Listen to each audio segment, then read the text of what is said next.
यहाँ पर सिद्ध परमेष्टि के स्वरूप को स्मरण करते हुए इसी नंबर पर लगाइए बप्पू भैया, इसी पे लगाइए, इसी नंबर पर लगाइए जिससे मैं बात कर रहा हूँ आपसे।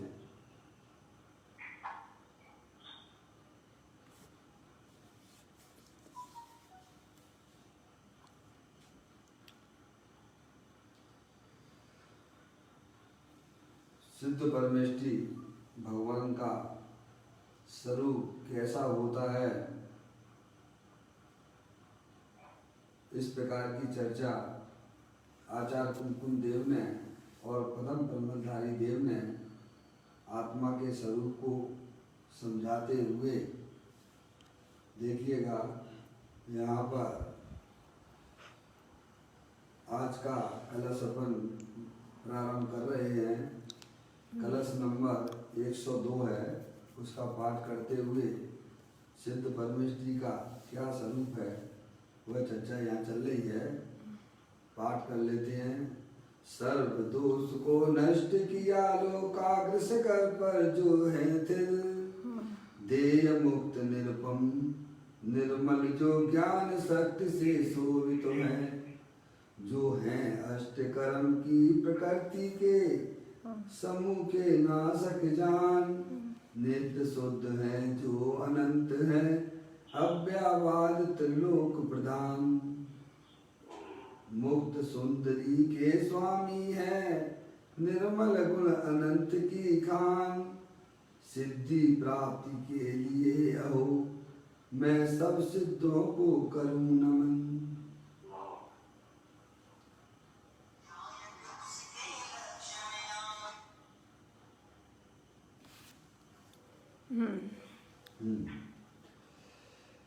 क्या कहते हैं पदम ब्रह्मधारी देव मुनिराज सिद्ध भगवान का क्या स्वरूप है वो बताते हैं। सर्व दोष को नष्ट किया लोकाग्र शिखर पर जो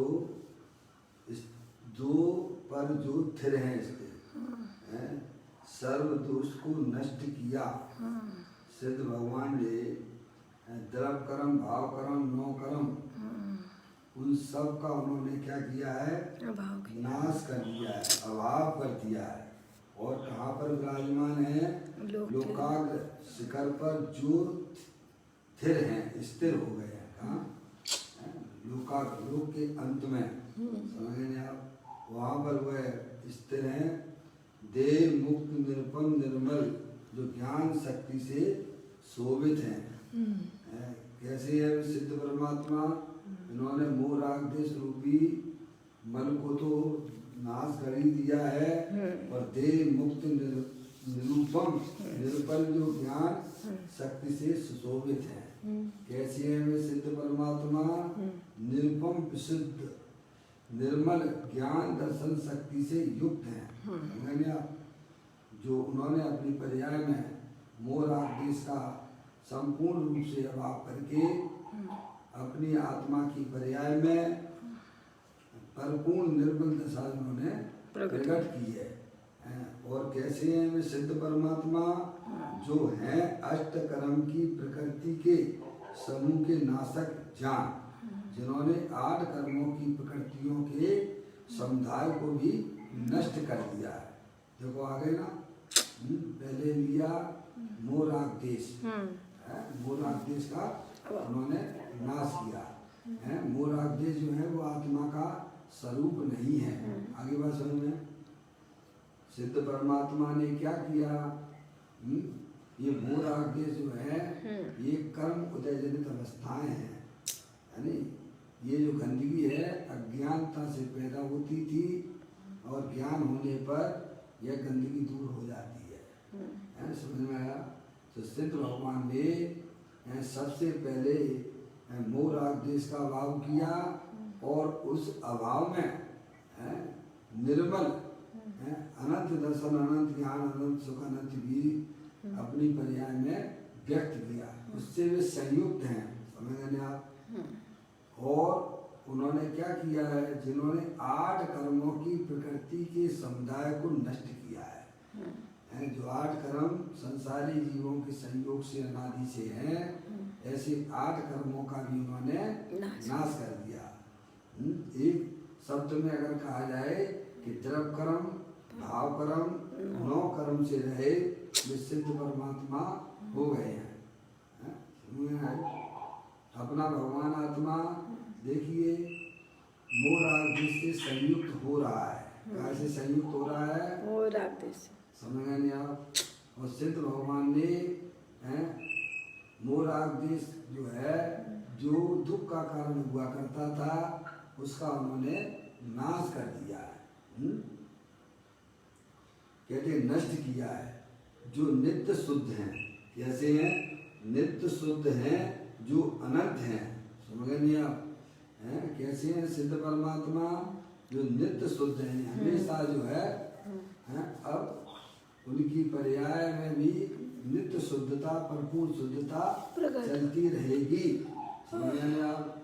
द्रव्य स्वभाव तो तीनों काल शुद्ध है ही, लेकिन पर्याय में भी अब वो है नित्य शुद्धता, समझ गए नहीं आप, चालू रहेगी, जो अनंत है। और कैसी है? अव्ययवाद है। समझ गए नहीं आप? 8 कर्मों के अभाव में उनकी पर्याय में 8 गुण जो प्रकट हुए, जो पूर्व कलश में ये बात भी कह के आए थे। अव्ययवाद त्रिलोक प्रधान है। और कैसे हैं वे सिद्ध परमात्मा? मुक्त सुंदरी के स्वामी हैं। क्या के? मुक्त 3 लोक में प्रधान हो गए हैं। समझ गए आप? मुक्त सुंदरी को उन्होंने अपनी पर्याय में प्राप्त कर लिया है, स्वामी हैं उसके। समझ गए आप? मालिक हैं। हम काय के मालिक हैं भाई साहब? अभी किसको अपना मालिक अपना चल रहा है? मोर आदेश के मालिक बने हुए हैं। समझ गए ना? जो कि हमारी वस्तु नहीं है, जो अनंत है, अव्ययवाद है, 3 लोक में प्रधान है, मुक्त सुंदरी के स्वामी है, निर्मल गुण अनंत की खान है। ऐसे भी सिद्ध परमात्मा है। सिद्धि प्राप्ति के लिए हो मैं सब सिद्धों को करूं नमन। परम प्रमदाई महाराज कहते हैं मुक्त सुंदरी के स्वामी है और उन सर्व सिद्धों को सिद्धि की प्राप्ति के हेतु में नमन करता हूँ। ये परम प्रबंधाई देव मूल जो है कलश में सिद्ध भगवान के स्वरूप को बताते हुए और अपने पर्याय में भी सिद्ध पर्याय प्राप्त हो, ऐसी मंगल भावना वे भाते हुए इस कलश को लिखते हैं। दोबारा मैं इसका पाठ कर रहा हूँ। सर्व दोष को नष्ट किया लोकाग्र शिखर पर ज्योतिर है, देय मुक्त निरुपम निर्मल जो ज्ञान शक्ति से शोभित है, जो है अष्ट कर्म की प्रकृति के समूह के नाशक जान, नित्य शुद्ध है जो अनंत है अव्ययवाद त्रिलोक प्रधान, मुक्त सुंदरी के स्वामी है निर्मल गुण अनंत की खान, सिद्धि प्राप्ति के लिए हो मैं सब सिद्धों को करूं नमन। अब इसी कलश के ऊपर पूज्य गुरुदेव श्री ने जो इसका खुलासा किया है वह अपन प्रवचन रतन चिंतामणि के माध्यम से इसका स्वाध्याय यहाँ कर रहे हैं। आप लोग निकाल लीजिए पेज नंबर 257 पर। यह हमारी आपकी चर्चा है, उनको पढ़ते हैं।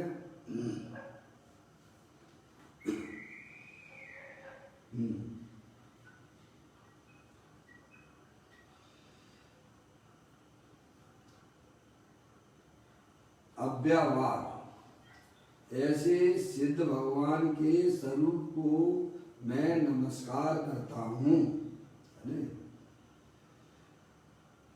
जो सर्व दूषों को नष्ट करके देह मुक्त होकर त्रिभुवन शिखर पर स्थित हैं। देखो भाई, यहाँ तो सर्व सिद्धों को सर्व दोषों का नाश करके सिद्ध हुए और अनादि से इसी प्रकार परंपरा चल रही है, यही कहते हैं। समझ गए आप? अनादि काल से आता है कि नहीं आती बात सिद्धांत में कि 608 जीव नित्य निबोध से जीव निकलते हैं, उतनी ही संख्या में 6 महीना 8 समय में 608 जीव मुक्ति को प्राप्त होते हैं। 6 महीना 8 समय में 608 जीव हैं। अनादिकाल से यह परंपरा सिद्ध बनने की परंपरा चल रही है। भाई साहब, कोई जो है नई नहीं है और अनंत काल तक ऐसी चलती रहेगी, ये सिद्धांत वाली बात है।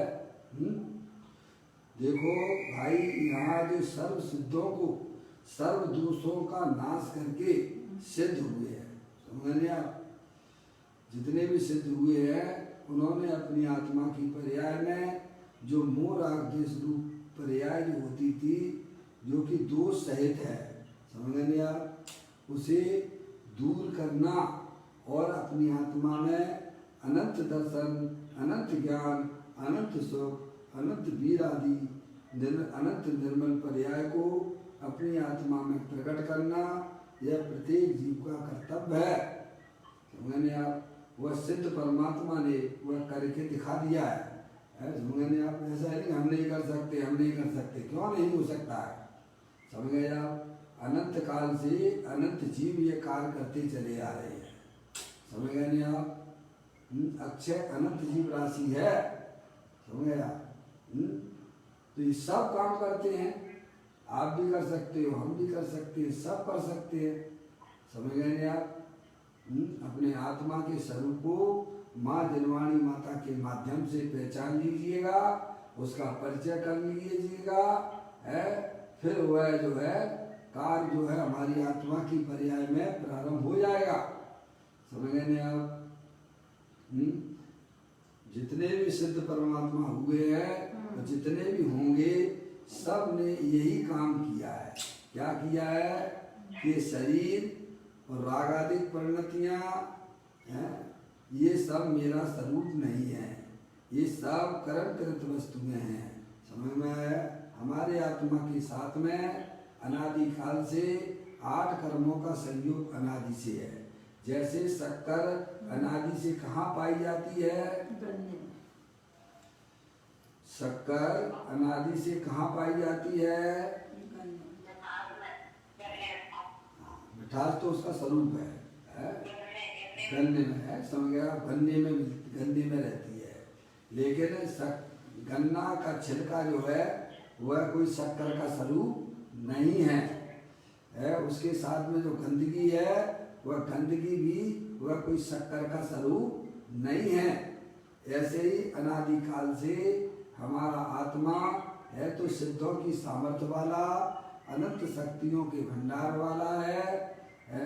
कर्म और शरीर के साथ में अनादि काल से उसका संयोग है, लेकिन कर्म रागादिक परिणतियाँ वह कोई हमारी आत्मा का वास्तविक स्वरूप नहीं है।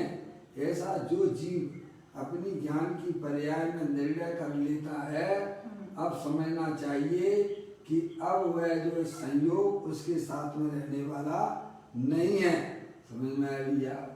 वह भी मोक्ष मार्ग में आगे बढ़ जाता है। कोई क्या बहुत बड़ी बात थोड़ा है, समझ रहे आप? एक बार माँ जनवाणी माता के द्वारा आत्म कल्याण की दृष्टि से जो माँ जनवाणी को पढ़ता है, वह नियम से उसकी पर्याय में निराकुलता अतीन्द्रिय आनंद प्राप्त होता ही होता है। ज्ञानी गारंटी देते हैं, समझ गए आप? अगर हमें अपनी आत्मा का आनंद पर्याय में प्राप्त ना हो, है भाई साहब, ऐसा हो ही नहीं सकता है, क्योंकि आनंद स्वरूप वस्तु तो दे वाल में विराजमान ही है ना। हमें सुखी होने के लिए किसी भी पर पदार्थ के पास जाने की बिल्कुल भी कोई जरूरत नहीं है।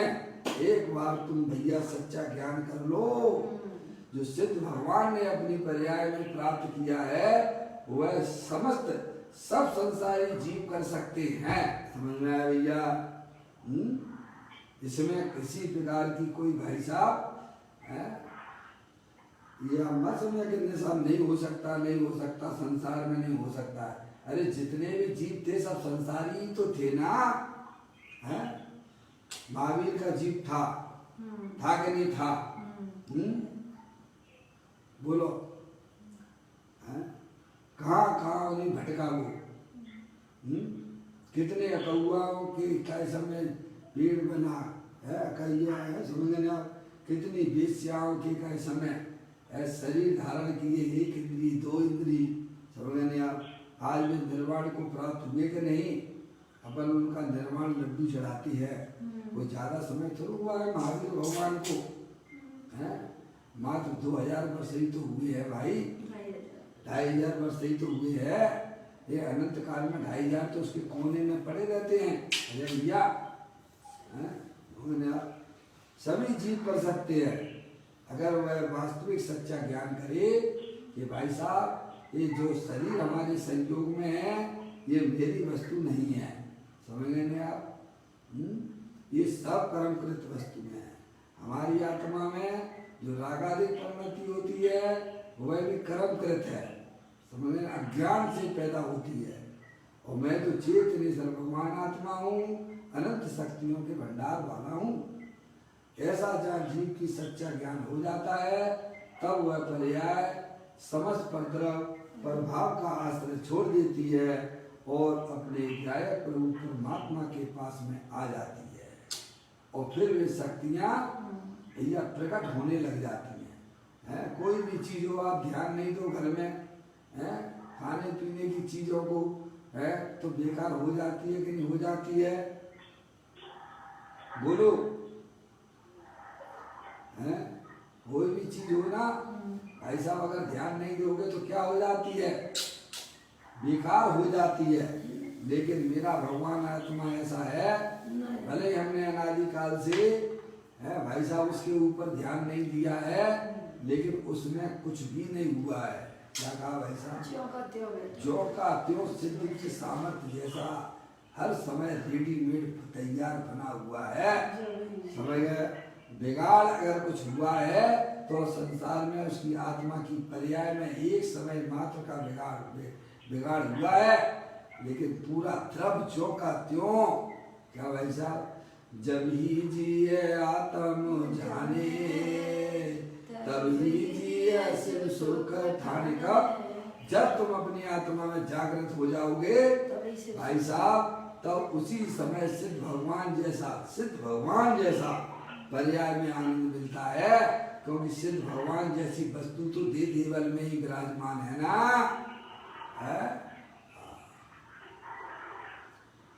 कहते हैं देखो भाई यहाँ तो सर्व सिद्धों को सर्व दोषों का नाश करके सिद्ध हुए हैं और अनादि से इसी प्रकार परंपरा चल रही है, यह कहते हैं। अब यह एक भाई का प्रश्न है, सिद्ध भगवान तो अनादि के है ना,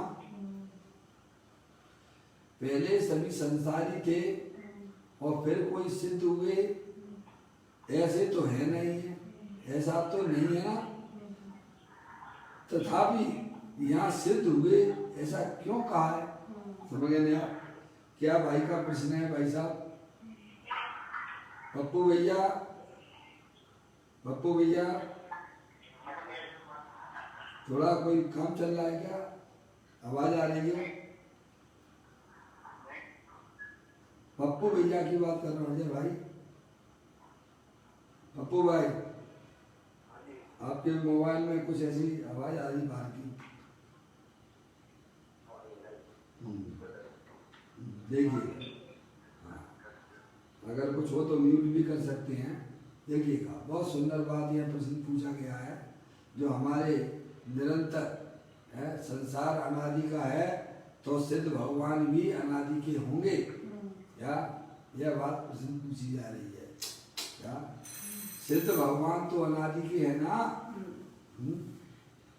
पहले सभी संसारी थे और फिर कोई सिद्ध हुए ऐसा तो नहीं है ना, कि पहले जो सभी संसारी थे और फिर कोई सिद्ध हुए ऐसा तो नहीं है ना, सिद्ध भी अनादि के है ना, ऐसा उसका प्रश्न है। ऐसा नहीं है कि पहले संसारी थे बाद में सिद्ध हुए हैं, तो सिद्ध तो अनादि के हैं, ऐसा वो कह रहा है।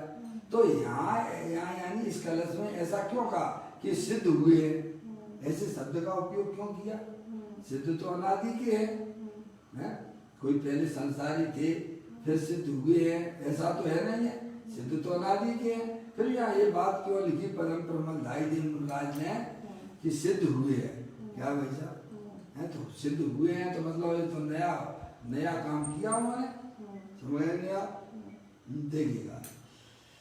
फिर पूज्य गुरुदेव श्री इस प्रश्न का उत्तर देते हैं, भाई एक एक व्यक्ति की अपेक्षा, सीधे बैठ जाओ ना भाई, क्या जरूरत है खेल खिलौना खेलने की, आत्मा में बैठना सीख जाओ भाई साहब, समय कम है, पंच इंद्रिय के खेल तो अनादिकाल से खेल ही रहे हैं। मैं तो एक बार आपसे कहता हूँ, जिनवाणी सुनो तो बिल्कुल अंतर्मुखी उपयोग के द्वारा, आपको तो फायदा है भाई साहब, हमें तो बोलने में तो बैर मुक्ता भी लगती है, आपको तो उनको सीधे है, सीधे सब तरफ से भाई साहब सावधान होके बिल्कुल अंतर्मुखी उपयोग के द्वारा, अरे भाई साहब अंतर्मुखी उपयोग के द्वारा ही अपने आत्मा की प्राप्ति होती है।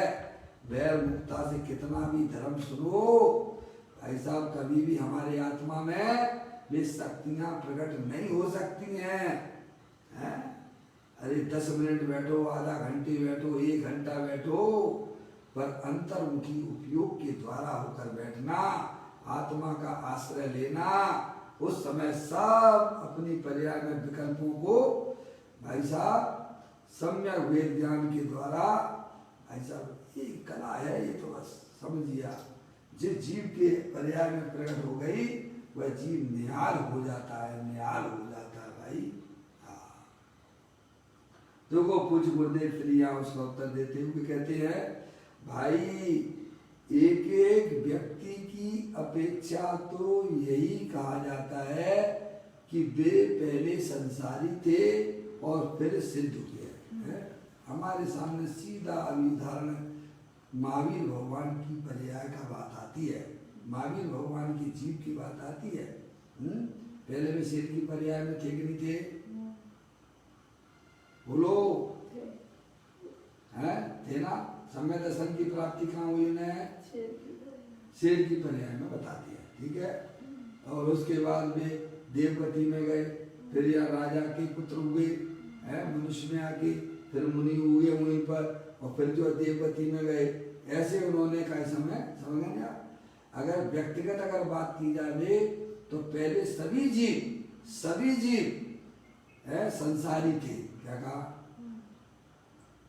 अनंत काल पहले जितने व्यक्तिगत अगर बात करोगे आप, समझ गए आप, तो पहले संसारी जीव था। कोई भी जीव को आप उठा के बात करोगे तो वह जीव पहले संसारी था, और उसके बाद वह सिद्ध पर्याय उसने प्रकट की है, समझ गए आप। आदिनाथ भगवान देख लीजिएगा, प्रथमानुयोग में उनकी कैसा में उनका कथानक उनका मिलता है, समझ गए आप। कोई भी आप देख लीजिए, सबसे पहले वह संसारी ही था और बाद में वह सिद्ध पर्याय प्रकट की है। हाँ, यह बात अलग है कि सिद्ध भी अनादि से है, क्या ऐसे बात करोगे तो सिद्ध भी अनादि के है और संसारी भी अनादि के। आपसे अगर प्रश्न कोई किया जाए कि भाई साहब पहले जो है पहले वृक्ष था कि फल था, बीज था क्या, बीज था कि फल था, पेड़ था, क्यों भाई, तो आप क्या जवाब देंगे। आपसे यह पूछा जाए कि पहले बीज था कि पेड़ था, आप क्या जवाब दोगे, पप्पू भैया, क्या जवाब आएगा भाई साहब। अरे सबसे पहले तो भाई साहब वह अगर व्यक्तिगत बात करोगे तो पहले बीज था और उसमें से पेड़ आया, समझ गए नहीं आप। और वैसे देखा जाए तो अनादि से बीज भी है और पेड़ भी है, समझ गए ना। ऐसा है ये प्रश्न, ये प्रश्न बहुत चला करता था, अभी तो अब नई जनरेशन वाले करते होंगे, समझ गए ना। हम लोगों के लिए तो अब जो है कैसा में खूब चिंतन विचार चर्चा करके यह बात सब समझ में आ गई है, समझ गए नहीं आप। तो यहाँ कहते हैं कि भाई एक एक व्यक्ति की अपेक्षा तो यही कहा जा सकता है कि वे पहले संसारी थे और फिर सिद्ध हुए हैं। एक एक व्यक्ति की अपेक्षा से, एक एक जीव की अगर अपेक्षा से बात करोगे तो पहले वह जीव संसारी था और बाद में उसने अपनी पर्याय में सिद्ध पर्याय प्रकट की है। उन्हें पहले संसार दशा थी ही नहीं, ऐसा नहीं है। समझे आप? व्यक्तिगत अगर बात करोगे कि भैया पहले से ही सिद्ध है वो जीव, रेडीमेड सिद्ध है, ऐसा नहीं है। समझ गए आप? अगर व्यक्ति की बात करोगे, एक एक जीव की बात करोगे तो पहले उसकी पर्याय में संसारी अवस्था थी, उस संसार अवस्था का उसने नाश किया है और अपनी पर्याय में सिद्ध पर्याय प्रकट की है। समझ गए आप? ऐसा नहीं था कि पहले मुक्त थे। समझ गए आप? देखो उन्होंने पहले संसार दशा थी नहीं, ऐसा नहीं है। समझ गए आप? व्यक्तिगत अगर बात करोगे तो ऐसा ही निकलेगा। परंतु सामूहिक अपेक्षा से यह कहा जाता है कि अनंत सिद्ध अनादि की है। अपेक्षा याद रखिएगा, अगर व्यक्तिगत अपेक्षा बात करोगे तो पहले वह जीव संसारी था, बाद में उसने पुरुषार्थ द्वारा सिद्ध पर्याय प्राप्त की है। ये व्यक्तिगत की अपेक्षा से बात है। और अगर सामूहिक रूप से अगर बात करोगे तो भाई साहब सिद्ध भी अनादि के हैं। अनंत सिद्ध कब है? एक नहीं, अनंत सिद्ध अनादि की है। क्या भाई साहब? ये बात गुरुदेव जी भी कह रहे हैं। परंतु सामूहिक अपेक्षा से, अपेक्षा लगाएंगे सामूहिक अपेक्षा से, व्यक्तिगत अपेक्षा और सामूहिक अपेक्षा। तो सामूहिक अपेक्षा से यह कहा जाता है कि अनंत सिद्ध अनादि के हैं। पहले कोई सिद्ध नहीं थे और कोई पहले पहले ही संसार का नाश सिद्ध करके सिद्ध हुए, ऐसा नहीं होता है। अनादि के ही भाई साहब, अनादि के सिद्ध भी हैं भाई साहब। ऐसा नहीं कि पहले कोई सिद्ध था ही नहीं। अब अनादि का तो मतलब यही होता है ना कि अनादि का मतलब क्या? जिसका कोई प्रारंभ ही नहीं है। क्या आप कैसे कहोगे? प्रारंभ ही नहीं है। और अनंत का मतलब क्या है? जिसका कभी अंत ही नहीं आएगा। तो यहाँ यह बताया जा रहा है कि सामूहिक अपेक्षा से यह कहा जाता है कि अनंत सिद्ध अनादि के हैं। पहले कोई सिद्ध नहीं थे और कोई पहले पहले ही संसार का नाश सिद्ध करके सिद्ध हुए, ऐसा नहीं होता है। सिद्ध भी सामूहिक रूप से अगर विचार किया जाए तो सामूहिक सिद्ध भी अनंत पहले से है और संसारी जीव भी अनंत हैं, अनादि से हैं। सामूहिक रूप से यह विचार किया जा रहा है। और व्यक्तिगत रूप से अगर विचार करोगे तो भाई साहब संसार अवस्था में पहले उसकी पर्याय में संसार अवस्था थी और उसने उसका नाश करके मुक्त रूपी दशा को प्राप्त किया है। ये दोनों अपेक्षाएं हमारी समझ में आना चाहिए।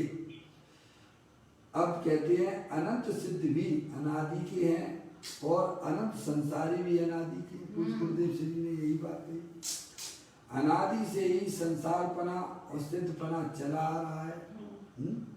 अब आपसे पूछा जाए शक्कर भाई साहब पहले से ही मैं अलग मिलती थी कि गन्ने में थी, तो आप क्या कहोगे भाई साहब? हैं? गन्ने में थी। सामूहिक रूप से कहोगे तो भाई साहब क्या कहोगे? तो गन्ने में, समझे नहीं आप? बाहर भी है, जिस सामूहिकता। और व्यक्तिगत बात करोगे शक्कर के बारे में तो पहले वह कहाँ थी? गन्ने में थी, तब तो यहाँ प्राप्त हुई है। हर चीज में घटाया जा सकता है। सोना शुद्ध पहले से था कि नहीं, शुद्ध है कि नहीं है, खदान में पाया जाता है, लेकिन बाहर भी था और यहाँ भी था। समझ लेंगे आप? ऐसे हर चीजों में इस चीज को घटाया जा सकता है। समझ लेंगे आप? ऐसे ही यहाँ सिद्ध भगवान अनादि के थे तो सामूहिक की अपेक्षा से है। और व्यक्तिगत अपेक्षा अगर बात करोगे तो महावीर भगवान पहले संसारी थे, फिर बाद में उन्होंने पुरुषार्थ के द्वारा कैसे अपनी आत्मा में सिद्ध पर्याय प्राप्त की है। अनंत सिद्ध भी अनादि के हैं और अनंत संसारी भी अनादि के हैं। अनादि से ही संसारपना और सिद्धपना चला आया है।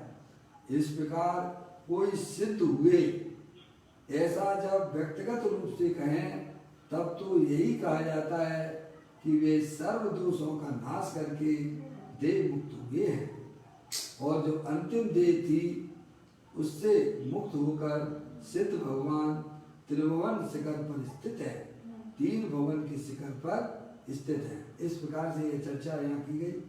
अब दूसरा इसमें पॉइंट आया था, पदम प्रबलदायी देव मुनिराज ने कलश में लिखा, जो निरुपम विशुद्ध निर्मल ज्ञान दर्शन शक्ति से युक्त हैं। कैसे हैं विशुद्ध परमात्मा? तो कहते हैं जिन्हें उपमा नहीं दी जा सकती है। उन्होंने जो अपनी पर्याय में जो अद्भुत कार्य किया है उसकी जगत में कोई भी उपमा नहीं दी जा सकती है। ऐसे निर्मल ज्ञान दर्शन से सिद्ध भगवान युक्त हैं। क्या कैसे हैं वे सिद्ध परमात्मा? जिन्होंने अपनी पर्याय में जो अनंत दर्शन, अनंत ज्ञान, अनंत सुख, अनंत वीर, अव्ययवाद आदि जो गुण पर्याय प्रकट किए हैं उनकी जगत में किसी के साथ में तुलना नहीं की जा सकती है, उपमा नहीं दी जा सकती है। ऐसे सिद्ध भगवान उस पर्याय के संयुक्त हैं। हमारी आत्मा की पर्याय देखिएगा, सिद्ध भगवान तो प्रत्येक जीव स्वभाव से ही है, लेकिन हम किससे संयुक्त हैं? क्या भैया, दोनों में अंतर आपको दिखना चाहिए। प्रत्येक आत्मा स्वभाव से सिद्ध परमात्मा है, शक्ति की अपेक्षा से बात की है, द्रव्य अपेक्षा से। प्रत्येक आत्मा सिद्ध में जितनी शक्तियां हैं, गुण हैं, उतनी की उतनी प्रत्येक संसारी जीवों में है। ये तो होगी द्रव्य अपेक्षा से बात। लेकिन पर्याय की अपेक्षा अगर विचार करें तो सिद्ध भगवान अपनी अनंत दर्शन, ज्ञान, सुखवीर आदि, अव्ययवाद आदि पर्याय से संयुक्त हैं। और पर्याय की अपेक्षा हम अपने को विचार करें तो पर्याय की अपेक्षा से बहुत बड़ा अंतर है। समझ गए आप? पर्याय की अपेक्षा से अंतर कितना है? हमारी पर्याय में पामरता चल रही है भाई साहब, हमारी पर्याय में दुख चल रहा है, निरंतर मोह राग द्वेष के परिणाम चल रहे हैं। समझ गए आप? ये हमें पुरुषार्थ क्यों नहीं दिखता है कि गंदी पर्याय का अभाव करना, अल्पक पर्याय का अभाव करना। आप सिद्ध भगवान की पर्याय किससे संयुक्त है? सिद्ध भगवान आत्मा है ना, तो जिनकी पर्याय किससे संयुक्त है, किससे युक्त है? पर्याय के बिना तो जगत में कोई द्रव्य देखा जाता है क्या? पर्याय के बिना कोई भी द्रव्य होता नहीं है, और द्रव्य पर्याय के बिना होता नहीं है। हमें यह देखना चाहिए कि हमारी पर्याय, हमारा द्रव्य कैसी पर्याय से संयुक्त है, सिद्ध भगवान का द्रव्य कैसी पर्याय से संयुक्त है। अगर आपने यह दोनों में कंपेयर किया तो आपको बताने की और कहने की जरूरत नहीं है, पुरुषार्थ अपने आप दिखने लग जाता है। लोग का कहते हैं कि भाई साहब फिर पुरुषार्थ क्या करना? अरे ये तुम्हें पुरुषार्थ नहीं दिखता है क्या? पर्याय के अंतर में कितना जमीन आसमान का अंतर है। द्रव्य की अपेक्षा से तो प्रत्येक जीव सिद्ध की सामर्थ्य वाले हैं। अपन भगवान को जो नमस्कार करते हैं वह द्रव्य की अपेक्षा से नमस्कार करते हो कि पर्याय की अपेक्षा से नमस्कार करते हो? इतनी बात तो भाई साहब सबको समझ में आना चाहिए। ये काम हमें क्यों नहीं दिखता है? हमें बारी के काम ही काम दिखाई देते हैं भाई साहब। क्या इस लड़की की शादी करवा दें, ये लड़की की शादी करवा दें, ये संयोग इकट्ठा कर लें, ये हमें काम दिखता है भाई। तुम्हें ये काम क्यों नहीं दिखता है कि सिद्ध भगवान ने अपनी पर्याय में जो अनंत दर्शन, सुख, वीर आदि प्राप्त किए हैं, ये काम हमें भी अभी से प्रारंभ करना चाहिए।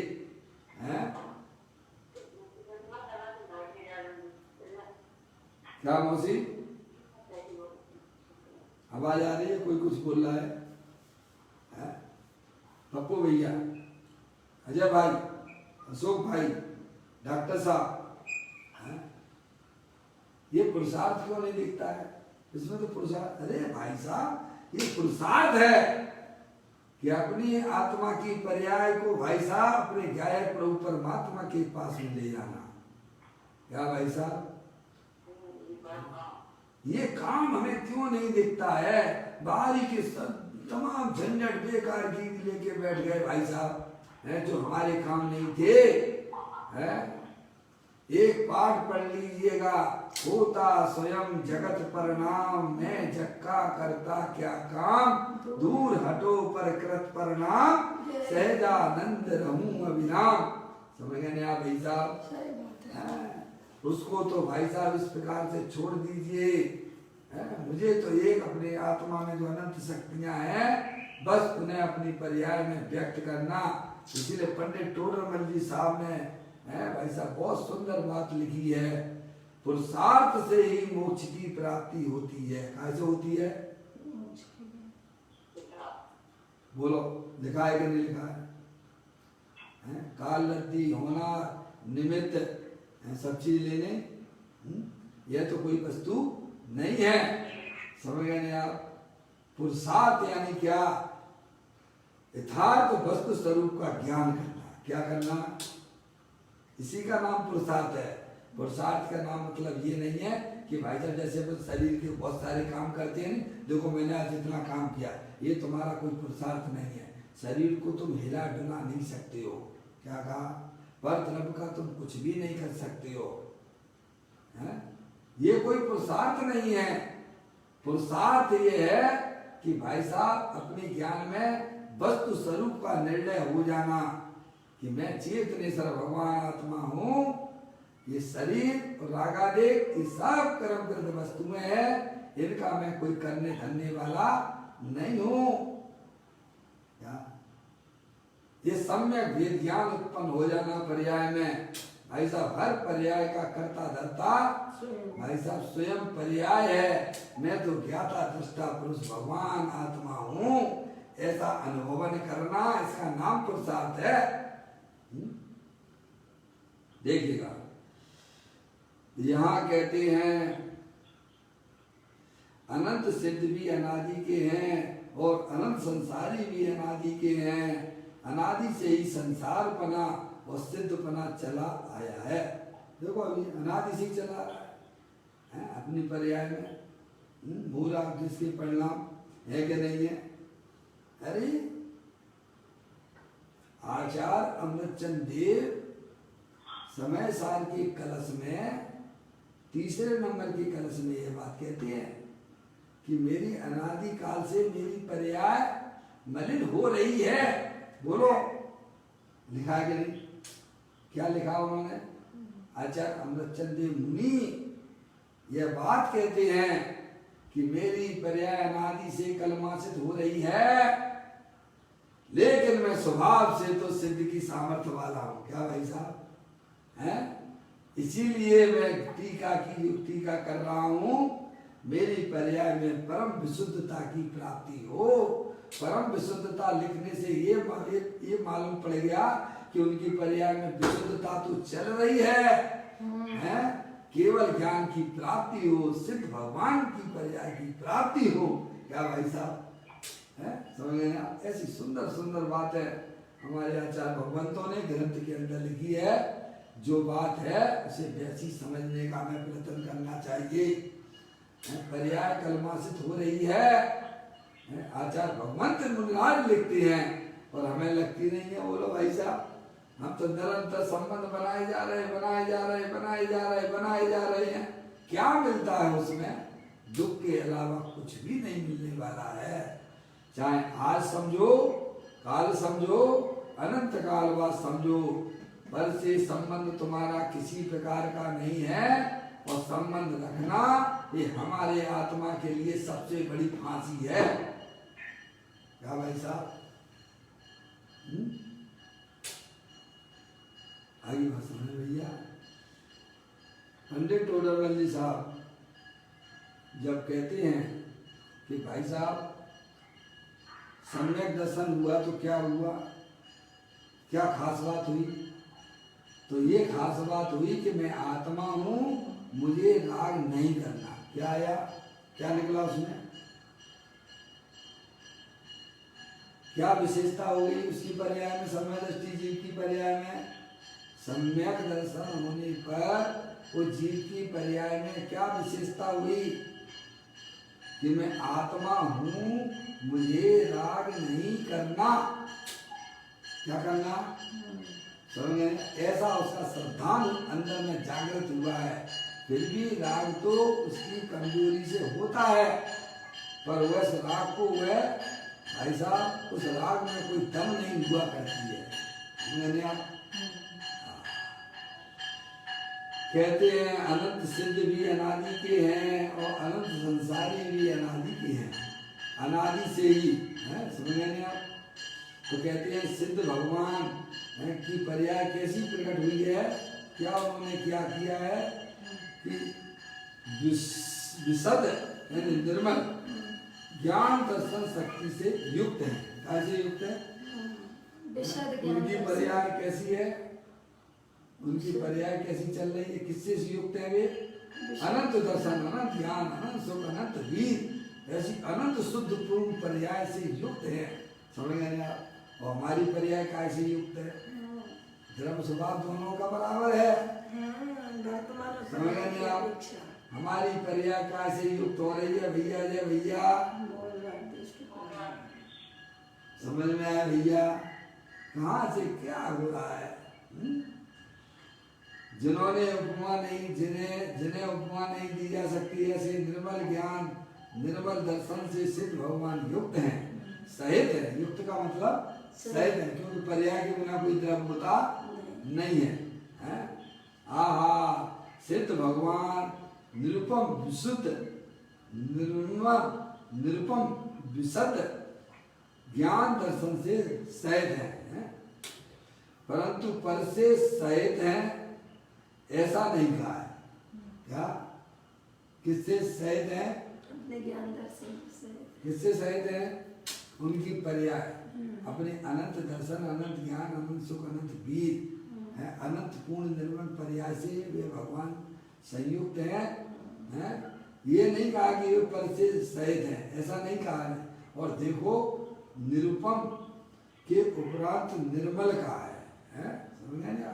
निरुपम निर्मल का ना, विशद यानी निर्मल है, अर्थात जिसे उपमा नहीं प्राप्त हो, ऐसे निर्मल ज्ञान दर्शन की शक्ति से सिद्ध भगवान सहित हैं।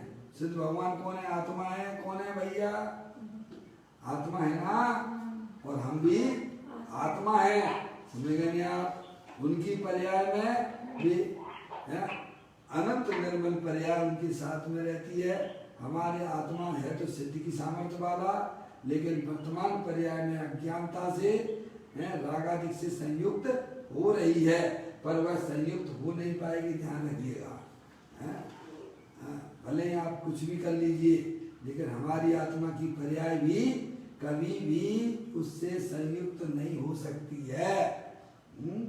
समझ गए आप? अज्ञानता में से संयुक्त हो रही है। समझ गए आप? अज्ञान विधाता है। अब यहाँ तीसरी बात करते हैं सिद्ध भगवान के बारे में, जिन्होंने 8 कर्मों की प्रकृति के समुदाय को नष्ट किया है। कैसे हैं सिद्ध भगवान? जिन्होंने 8 कर्मों की प्रकृति के समुदाय, जो अनादि काल से 8 कर्मों का संयोग प्रत्येक संसारी जीवों के साथ में है, जो कि हमारे संसार का भी कारण हुआ करता था, ऐसे 8 कर्मों का भी सिद्ध भगवान ने संयोग में से उन कर्मों का भी नाश कर दिया है। अब यहाँ एक भाई का प्रश्न है, क्या भगवान कर्मों का नाश करते हैं ना? करते हैं क्या? क्या हमारे बहुत प्रश्न बनते हैं, एक तरफ दूसरे तरफ का तो कुछ नहीं कर सकता, फिर उन्होंने 8 कर्मों का नाश कैसे कर दिया भाई साहब? ऐसे प्रश्न हमारे मन में निरंतर उत्पन्न हुआ करते हैं। वो ही यहाँ एक प्रश्न आया है कि क्या भगवान कर्मों का नाश करते हैं क्या? है वो जो गुरुदेव श्री उसका जवाब देते हैं, सुन लीजिएगा। भाई व्यवहार से क्या कहा जाए बताइए आप? व्यवहार से तो ऐसी बातें करेंगे ना। अनंत परमात्मा ने कितने कर्मों का नाश किया? 4 कर्मों का नाश किया। समझ गए आप? सिद्ध भगवान ने 8 कर्मों का नाश किया। तो ये व्यवहार की भाषा है। क्या है? एक द्रव दूसरे द्रव का नहीं कर सकता है, ये सिद्धांत है। समझ गए आप? भाई व्यवहार से क्या कहा जाए? उन्होंने 8 कर्मों की प्रकृति के समुदाय को अर्थात कर्म के स्वभाव के समुदाय को नष्ट किया है, ऐसा कहते हैं। इसका अर्थ यह है कि सिद्ध भगवान ने अपना स्वभाव पूर्ण प्रकट किया है। समझ गए नहीं आप? एक द्रव दूसरे द्रव का निश्चय से कुछ नहीं कर सकता है। समझ गए नहीं आप? ये परम सत्य बात है। लेकिन जब आत्मा की पर्याय आत्मा के सन्मुख होती है, तब भाई साहब वे कर्म अपने आप स्वयं में भी भाग जाते हैं। क्या हो गया? ऐसा पुरुषार्थ जागृत किया है। क्या किया है? जैसे आपको अंधकार भगाना है, तो अंधकार भगाना है तो आप क्या करोगे भाई साहब? हैं? ये प्रकाश करोगे ना? तो प्रकाश ने अंधकार को भगाया क्या? नहीं। हैं?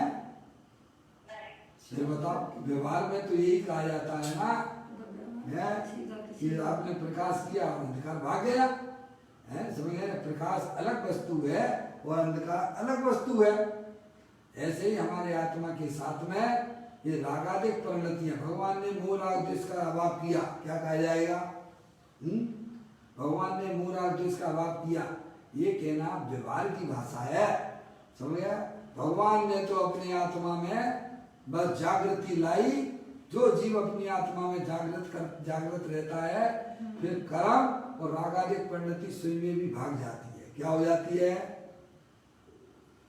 हम जागृत नहीं है अपनी आत्मा के प्रति। भैया को समझ में आ रही है पप्पू भैया? आत्मा में जागृति लाना, मैं चेतनेश्वर भगवान आत्मा हूं।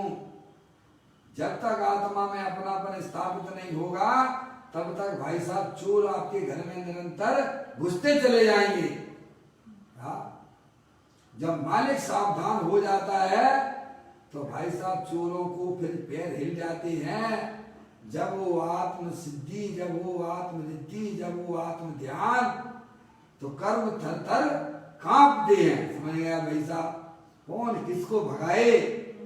है भाई साहब, आप अपने आत्मा में अगर जागृत हो गए हो, मैं तो एक ही बात कहता हूँ भाई साहब, आत्मा में बैठना सीख जाइए। अपनी पर्याय को अपने गायक परमात्मा के साथ में बैठिए भाई साहब। है? वही का नाम जागृति है। अपने आत्मा के बारे में कुछ भी ज्ञान नहीं, न द्रव्य का पता, न गुण का पता, न पर्याय का पता। बस भाई साहब एकांत एकांत, बस वही भगवान भला कर देंगे, भगवान भला कर देंगे।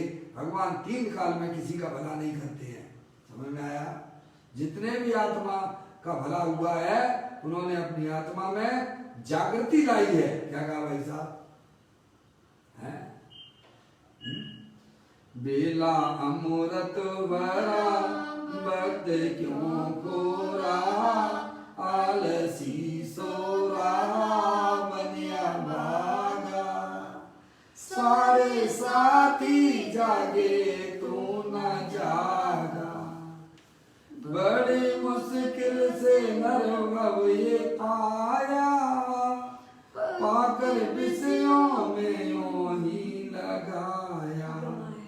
हंस का रूप था पानी गंदला पिया, बल्कि कागा।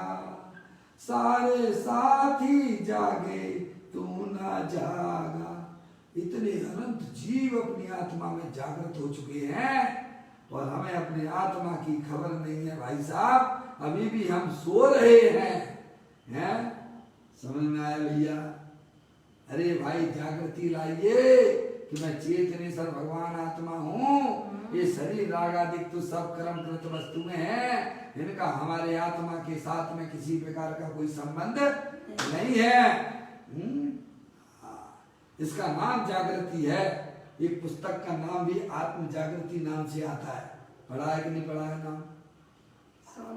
है भावनगर सोनगढ़ से निकलती है, उसका नाम ही आत्म जागृति। आत्म जागृति ही धर्म है। अपने आत्मा से अपरिचित रहना, अपने आत्मा में सावधान नहीं रहना, तो यही तो भाई साहब सोना है, यही हमारे संसार का कारण होता है।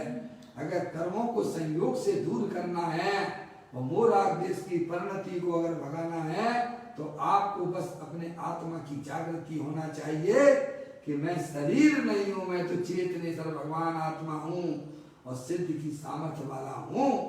ऐसी आत्म जागृति का नाम ही वास्तव में धर्म है। तो यहाँ यह कहा जा रहा है कि ये सब बातें जो की जाती हैं कि अरिहंत परमात्मा ने 4 कर्मों का भाव किया, सिद्ध परमात्मा ने 8 कर्मों का भाव किया, अरिहंत परमात्मा ने है भाई साहब मोराग्देश का भाव किया। ये सब व्यवहार की भाषा है। परमार्थ से तो है उन्होंने अपनी आत्मा में जागृति लाई है। समझ गए आप? आपको जैसे मान लीजिए डायबिटीज है, ब्लड प्रेशर है, बीमारी शरीर में हो जाती है तो बोलो हैं पापा पापा पापा आवाज आ रही है? हाँ, क्योंकि आपको लग रहा है कि मैं आपके रोग की बात कर रहा हूँ। आपको तो ये रोग है भी नहीं है। समझ गए आप? ये तो शरीर का रोग है। और शरीर में कितने रोग हैं पापा बोलो? कितनी बार आपने बताया है? अनंत तो नहीं है, गिनती है उनकी। है? शरीर में रोग हैं। कितने रोग हैं? 5,68,99,584। क्या भाई साहब हैं? अब इसमें 2-4 रोग फूट के दिख गए आपको तो आप लगता है कि समझ गया, ये तो शरीर के रोग हैं। समझ गए आप? तो मान लीजिए शरीर में रोग है, एक बात अपन मानते हैं, शुगर की बीमारी हो गई है, अगर आप सावधान हो गए तो क्या शुगर का लेवल बढ़ेगा? क्या हम टेस्ट करवाने में हमको बड़ा तकलीफ होती है। क्यों? अरे कहाँ विफल फिर जो घी छोड़ो, फिर मिठाई छोड़ो, इसलिए अपना जीवन चलने दो तो क्या हो जाएगा बोलिएगा? ब्लड प्रेशर पर ध्यान ना देना है, और अगर आप ध्यान देने लगोगे तो क्या होगा? तो कम से कम रोग को बढ़ने नहीं दोगे। आप क्या करोगे भाई साहब? पप्पू भैया, ये तो व्यवहारिक बातें हैं ना। है? अगर आपको मालूम है कि भाई साहब मेरे को डायबिटीज की बीमारी है तो आप उस पर उसी प्रकार का खाना पीना रखोगे कि नहीं रखोगे? खाने पीने में कंट्रोल करोगे कि नहीं करोगे? जिन कारणों से रोग बढ़ते थे उन चीजों का सेवन करना बंद कर दोगे तो क्या रोग बढ़ जाएगा? क्या ये व्यवहारिक बातें हैं। ऐसे ही हमें मालूम है भाई साहब मेरे आत्मा का रोग तो भाई साहब मोराग देश के परिणाम है। समझ गए आप? जब आप उसकी आत्मा में जागृत हो गए कि भाई साहब पर से प्रेम करना हमारे लिए गले की फांसी हुआ करती थी, अब प्रेम करना उसने छोड़ दिया और अपने गायक प्रभु परमात्मा से प्रेम करता है तो मोराग देश में कहाँ चले गए? छूमंतर हो जाते हैं, हो जाते हैं। इसीलिए आत्मा को पहचानो, आत्मा के स्वरूप को पहचानो। यानी हमें बारंबार ये कहते हैं। तो यहाँ कहते हैं भाई व्यवहार से क्या कहा जाए? यही कहते हैं कि उन्होंने 8 कर्मों की प्रकृति के समुदाय को अर्थात कर्म के स्वभाव के समुदाय को नष्ट किया है। सिद्ध ये व्यवहार की भाषा है, ऐसा कहते हैं। इसका अर्थ यह है कि सिद्ध भगवान ने अपना स्वभाव पूर्ण प्रकट किया है। समझ गए आप? क्या किया है? उन्होंने अपनी पर्याय को संपूर्ण रूप से अपने गायक रूप परमात्मा में लीन कर दी है भाई साहब। हैं तो उनकी पर्याय में और संयोगों में जो कर्म रहते थे दूर ही भाग चले जाते हैं। कर्मों को भगाने की व्यवस्था ये है कि अपने आत्मा में जागृति रखना, अपनी पर्याय को अपने गायक प्रभु परमात्मा के पास में रखना, यही वास्तव में कर्मों से और मोह राग देश से छूटने का एकमात्र उपाय है जो हमारे सिद्ध परमात्मा ने अपनी पर्याय में किया है। इसी का नाम भाई साहब पुरुषार्थ है। इस प्रकार अगली चर्चा यहाँ आ रही है विशेषण के रूप में कि सिद्ध भगवान कैसे हैं। तो कहते हैं जो नित्य शुद्ध हैं। कैसे हैं सिद्ध परमात्मा? जो नित्य शुद्ध हैं, उसकी चर्चा हम आप कल करेंगे। अभी अपना समय यहाँ पर हो गया। निज निधि निज में बताई, यह अनंत अनंत उपकार है उसके लिए जिन वाणी माँ को वंदना शतबार है, वंदना शतबार है। नौवान